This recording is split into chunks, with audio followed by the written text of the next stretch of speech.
Welcome to our channel. Today we how to connect GitHub Actions to build your Android app and CI, complete guide step by step clearly. To connect GitHub Actions to build your Android app in continuous integration, first, navigate to your GitHub repository. Click on the Actions tab located at the top of the page. Select Set up a workflow yourself to create a new workflow.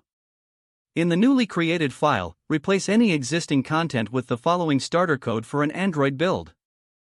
Specify the name of your workflow at the top, for example, Android CI. Next, define the trigger for your workflow by adding the on keyword.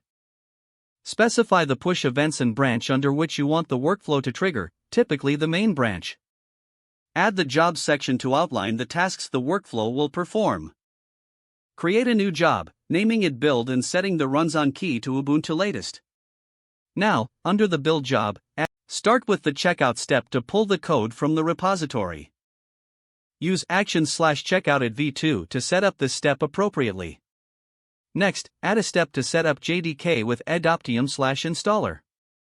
Specify the version of JDK you need, typically version 11. Now, include another step to compile your Android code with Gradle. Set this step to use run/gradlu build to compile your app. If you have tests, include a step to run them, such as run/gradlu test. After that, you may want to archive your build artifacts. Add a step using actions/upload artifact at v2 to store your APK. Define the path to your generated APK within the with section. Finally, save the workflow file with a .yml extension in the .github/workflows directory. Commit this change to your repository to trigger the workflow. Navigate back to the Actions tab to monitor the build process. Congratulations, you have now set up GitHub Actions to build your Android app and CI. If the page does not load, refresh the browser or try again in a private or incognito window. Make sure you are using the correct email address, then retype it carefully to avoid small typos. If your password is not accepted, use the reset option and create a new strong password you can remember.